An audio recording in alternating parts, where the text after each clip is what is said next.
Selamat datang kembali di kelas probability dan statistik. Ya, sekarang kita sedang membahas random sampling pada video kemarin. Nah, di sini kita akan membahas apa itu statistik. Ya, dan beberapa statistik yang penting.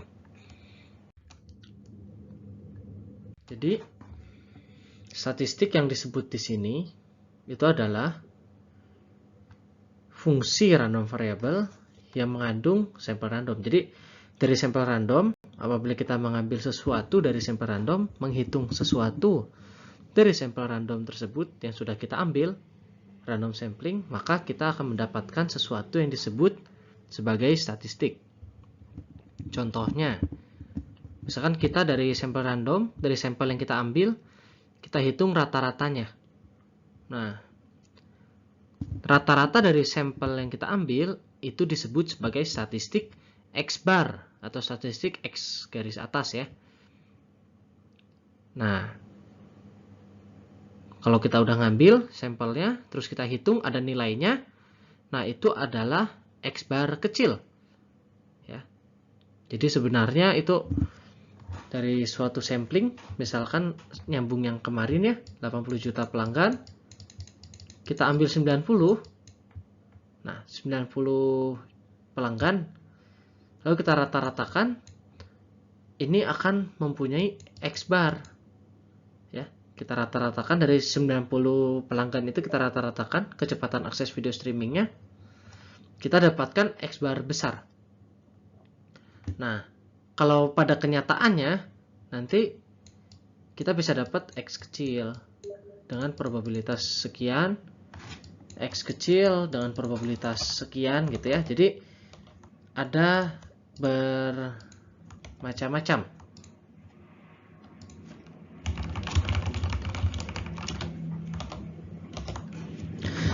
Bisa banyak ya. Bayangkan saja dari 80 juta ada berapa kombinasi 90 orang yang kita dapatkan. Setiap 90 orang yang kita dapatkan ini akan menghasilkan rata-rata yang berbeda. Maka dari itu, rata-rata dari sampel random juga merupakan random variable ya. Fungsi random variable. Ini disebut sebagai statistik. Ini contohnya, bisa ada yang lain, variansi sampel S kuadrat itu mempunyai nilai S kuadrat kecil. Itu adalah variansi. Nah, ini beberapa statistik yang penting yang perlu kita ketahui. Yang pertama adalah rata-rata, ya kita sudah tahu ya.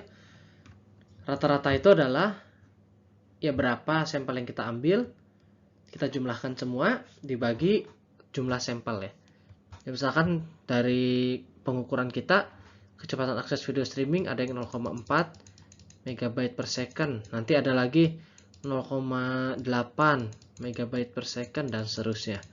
Ini adalah X kecil ya. X kecil 1, X kecil 2, nanti ada X kecil 3. Yang kita dapatkan berapa? Nah, itu kita rata-ratakan. Kita tambahkan, kita bagi jumlah yang kita gunakan berapa. Ya. Ini adalah rata-rata sampel. Lalu yang kedua ada median sampel. Jadi median sampel itu, misalkan kita mempunyai X1 sampai X ke 90 ya, XN. Bisa sampai tak hingga. Ya, di contoh kita 90 biar tetap konsisten ya, melambangkan 90 random variable. Nah, median sampel ini kita cari gimana caranya? Itu kita urutkan dari X terkecil, gak mesti X1, X terkecil.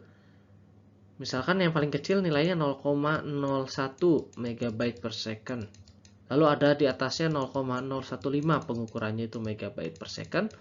Dan seterusnya kita urutkan sampai yang paling tertinggi. Misalkan tertingginya 5 megabyte per second gitu ya. Nah, ini kita urutkan. Nah, nanti kita cari yang di tengahnya. Yang tepat membagi 2.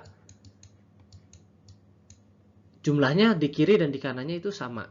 Itu X median.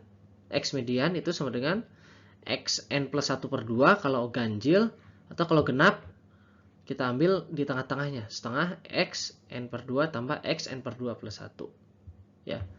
Jadi nilai median ini apa? Median itu adalah nilai di mana probabilitas lebih kecilnya dan lebih besarnya itu sama, yaitu 0,5. Itu median. Lalu yang ketiga ada modus sampel. Modus sampel itu adalah nilai dari sampel yang muncul paling sering. Misalkan saat kita mengukur, banyak nilainya itu 0,5, 0,5, 0,5, 0,5 gitu ya. Megabyte per second. Dan seterusnya. Nah ini, kalau ada banyak banget, nanti akan terbentuk distribusinya. Distribusi probabilitasnya fx, dan ini x kecil. Nah, median itu adalah nilai paling tertingginya ini. Modus ya, maksudnya modus itu adalah nilai yang paling tertingginya ini. Ya. Itu adalah modus ya. Lalu yang terakhir, yang banyak digunakan adalah variansi tentunya. Itu menghitungnya adalah 1 per n-1. Ingat ya, ada n-1 dikali jumlah dari xi dikurangin rata-rata kuadrat. Ya. Yang mana x bar ini adalah tadi ya jumlah dari xi per n.